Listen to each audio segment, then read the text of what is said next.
Hello, I'm Margot Shen, and this is Hephaestus. As the name might tip you off, this is going to be the subordinate function that Gaia will use to make lots and lots of robots. Her personal forge. Except, it's not that simple. You probably noticed that only about a third of you are robotics engineers. The rest, experts in machine cognition, virtual heuristics, that stuff. Well, that's because we aren't going to be the ones designing and building robots. The last thing we want is to burden Gaia with a bunch of outmoded 21st century designs. Waste of time.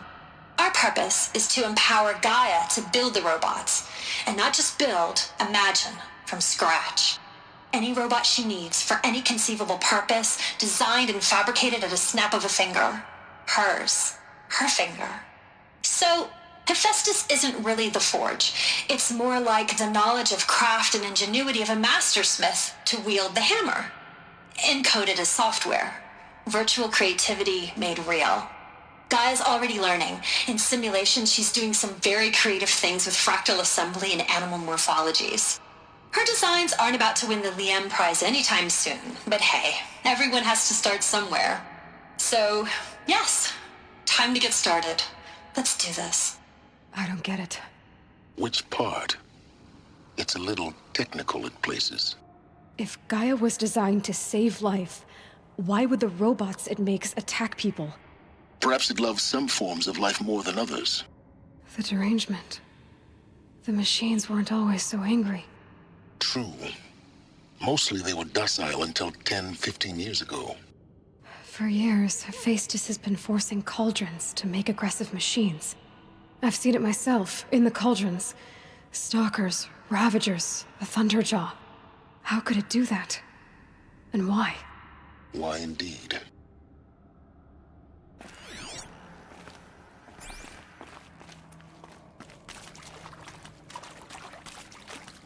I've seen these shapes before. In cauldrons. But of course, the birthing places of Gaia's machines.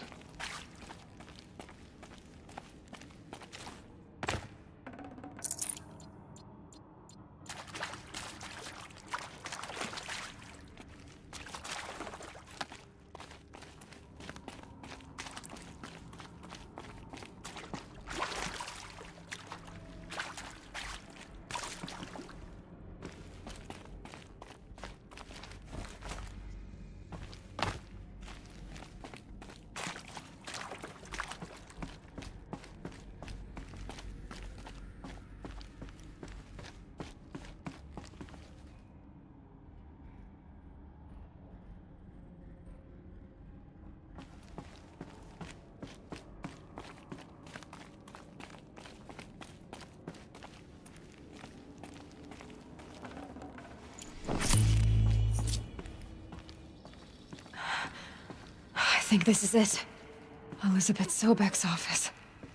But it's sealed off. There's got to be a way inside. Keep looking.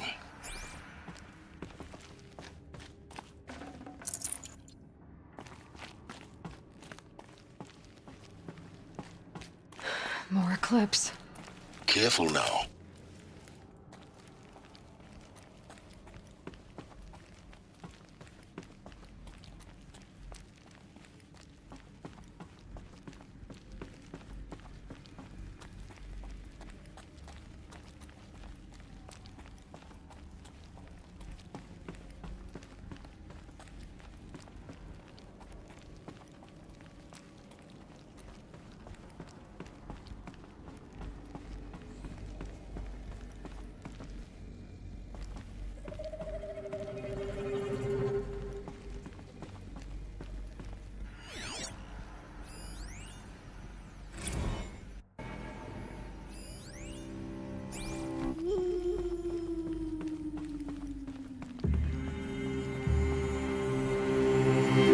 Welcome to Apollo, the collective memory of the human species and the wellspring of knowledge for future generations.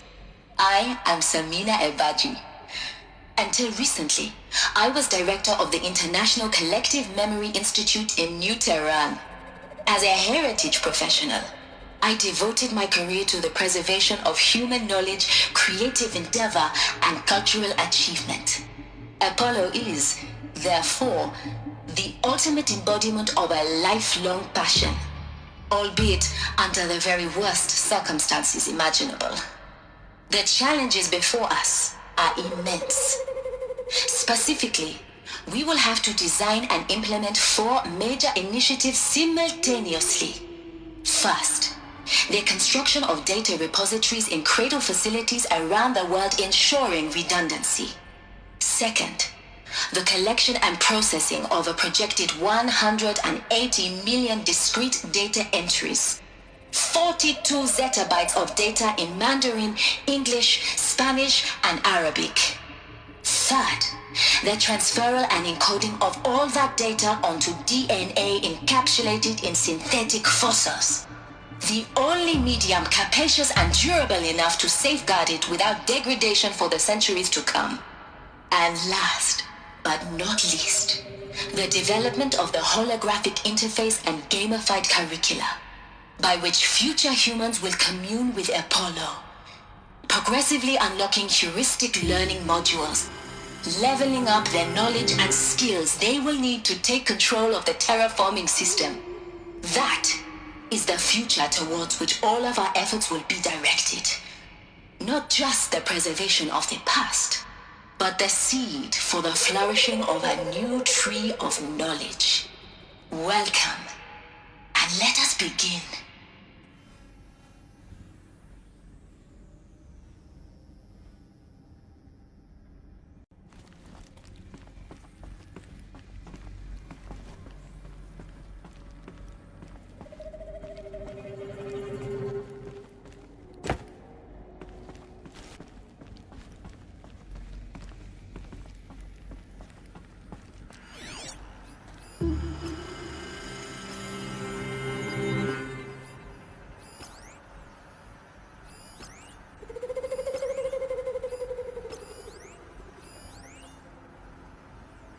All of this lost. The ancients' greatest gift to us. Greatest? How about the fact we exist at all? To abide in ignorance is a curse, Aloy. You of all people should know that.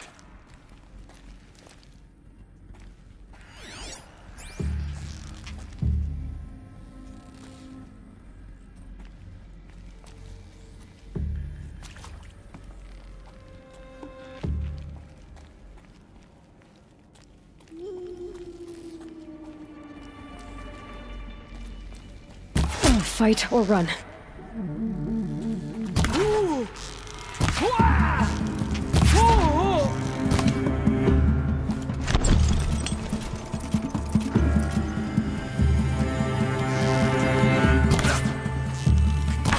Move it!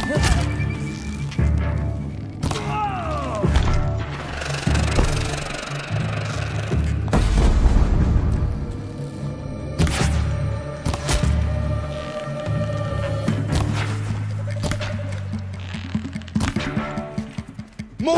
Don't let up!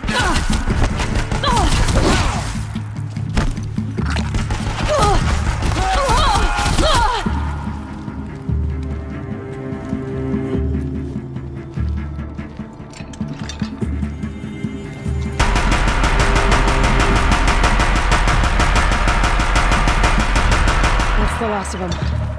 Alone once more. In what should have been a cave of wonders.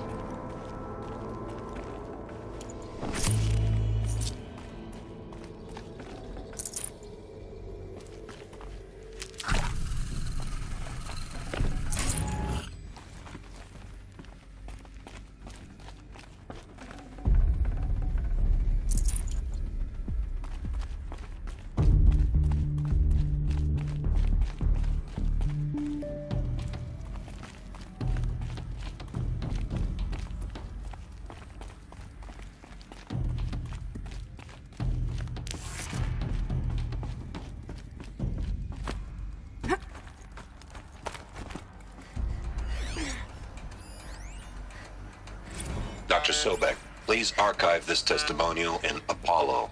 Cross-reference to all mentions of my name and Operation Enduring Victory. My name is General Aaron Harris. From 2060 to 2066, I served as the chairman of the Joint Chiefs of Staff, the highest-ranked officer of the United States Armed Forces. The tenure of my command included strategic planning and oversight of Operation Enduring Victory, a falsehood perpetrated on the civilian populations of the United States and other nations during the last 14 months of life on this planet. Before the Pharaoh Plague, I did my job and did it well. I was bold and decisive, crafty in political maneuvers. It wasn't an accident that I rose to my position and became the commander of the largest mechanized force ever assembled. But to what end? My only lasting achievement was the extinction of life on Earth. And my one redeeming act, if any, was to delay that extinction by days or weeks, by throwing more death at it.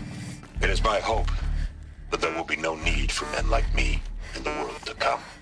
If you are one of the people of that future world listening to this message, please know that I am sorry and that I wish you well. Sincerely, Aaron Harris.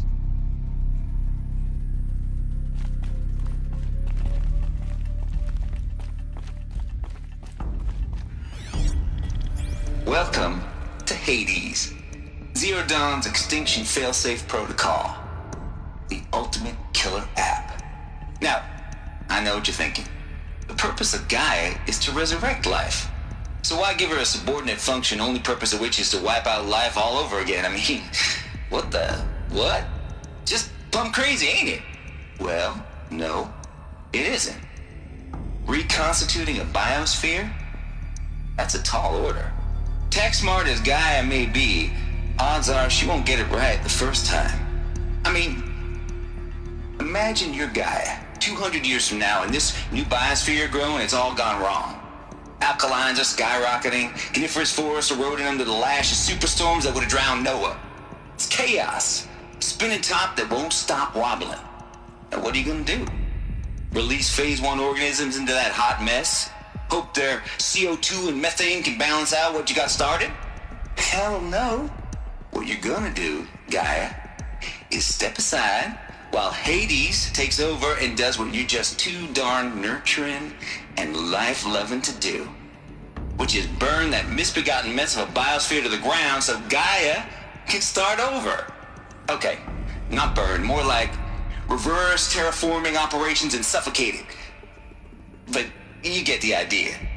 Hades takes the biosphere back to zero. Square one, blank slate. And then, only then, does it hand the steering wheel back to Gaia and say, try again, old girl. And better this time, or we'll have to do this again. That's Hades. It's pretty badass when you think about it. Extinction on demand. Death on speed dial. All for the greater good, of course, but still, kind of metal. So welcome to Hades. Welcome to the void. Okay, so if that's the original purpose of Hades, why does it want me extinct? We need more data. And how does it end up in the wreckage of a Pharaoh Titan, getting worshipped by the Eclipse like some kind of god? I'm learning as you are, Aloy. Keep searching.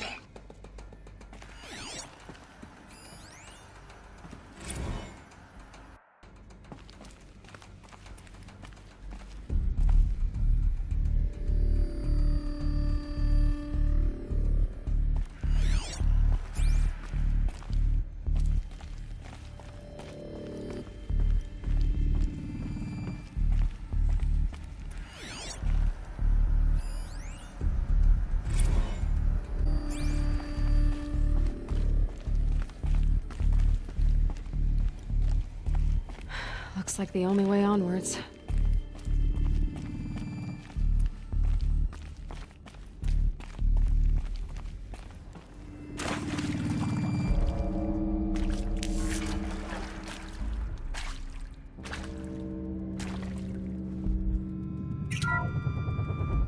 Welcome to Eleuthia, the crown and king of Gaia's subordinate functions.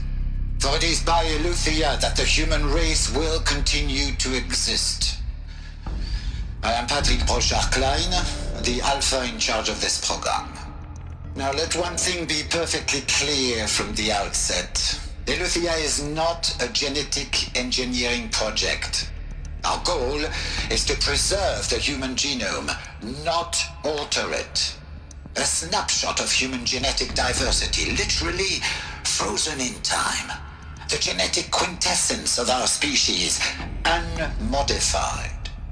Under my watch, our activities and initiatives will comply with the 2034 clone provisions and the 2048 Rally Accords. Now that may seem a quaint, even trivial concern to you in light of present circumstances, but as one of the authors of the Accords, it is far from trivial to me. The practical challenges before us are staggering in scope and complexity, but not insurmountable. No. Global collation and provisional storage of zygotes, perfection of exogenic technologies, design and perfection of servitors to provide nurture and inculcation during early child development. All of these program components must and will proceed in tandem. To say nothing of the breakneck construction of cradle facilities at sites around the world. So, si vous êtes prêts, let us begin.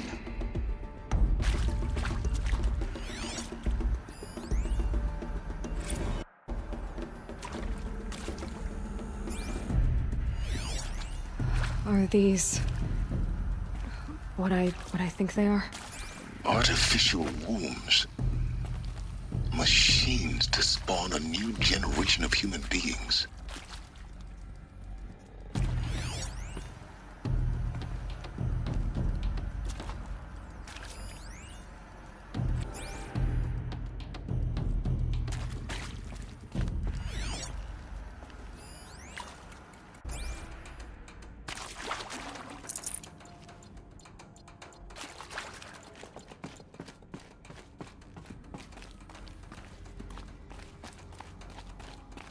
Cradle facilities.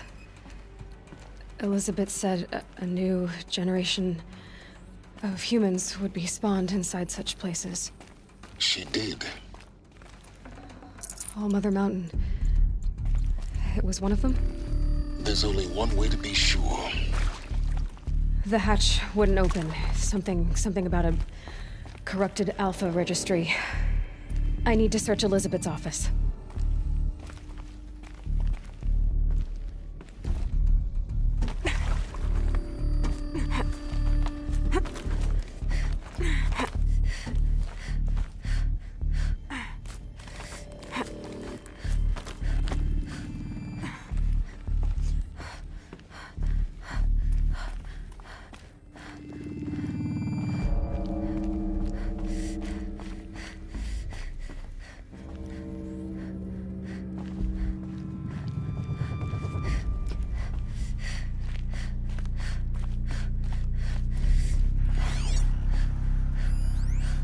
Pure logic won't cut it, Ted. To pull this off, Gaia's going to need to have some skin in the game. It has to care. What if it runs amok? Have we learned nothing from our mistakes? Your mistakes, I think you mean? All I'm saying is give it a kill switch. She was just born, Ted. I'm not gonna put a gun to her head while she's still in the cradle. You talk like it's a child. What if it becomes a monster? Elizabeth, may I speak outside protocol? Of course, Gaia, go on. I'm sorry to contradict you, but Mr. Farrow's argument is sound. At this point, the development of my psyche is not entirely predictable. To ensure preservation of life, a hardwired override is, I believe, a necessary safeguard. There. Satisfied, Ted? Geez, Liz, just do what it says.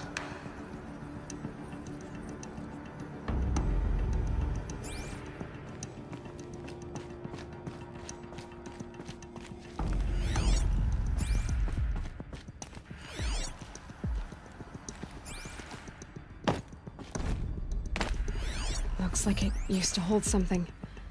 Some component that got removed. Nuts would benefit from antilopinae morphologies, though caprid forms show superior load-bearing capability.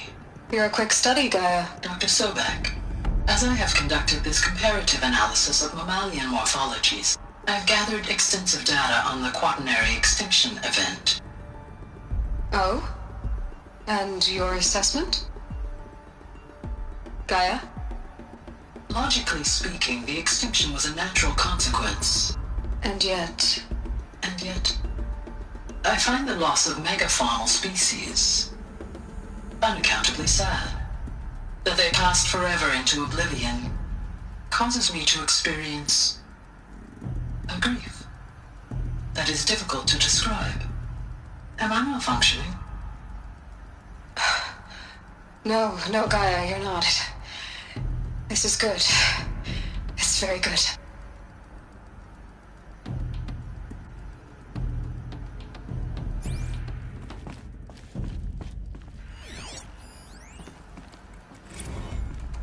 You will undergo a brief period of unconsciousness during relocation to Prime and final instatement. Elizabeth, may I speak outside protocol? When you're back up and running at the new site, we'll bring the subordinate functions online and see where we stand. Elizabeth, I detect distress.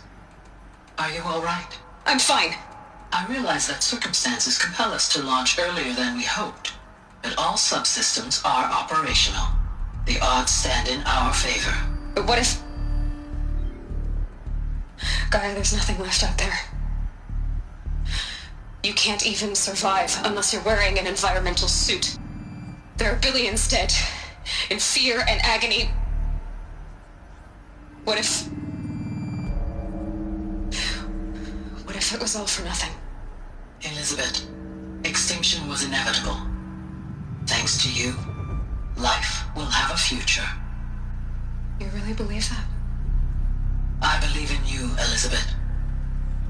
In you, all things.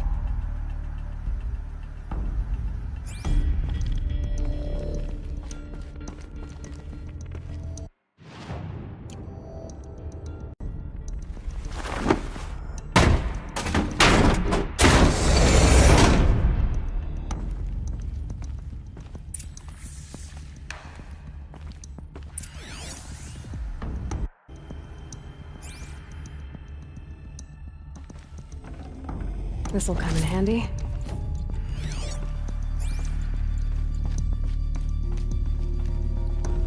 The Alpha Registry master file. Intact? Yeah. No signs of corruption. Then what are you waiting for? Copy the file. With this, I can restore the registry at the hatch inside Allmother. Open it. Go inside. And grasp the secrets within. Where I was born. Maybe who gave birth to me. Who? Are you really so naive?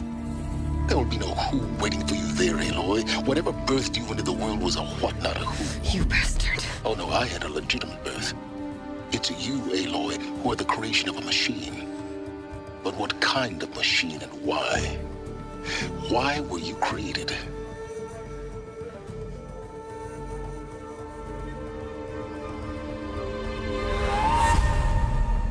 Eclipse. You need to get out of there. What you found is too valuable. You're too valuable.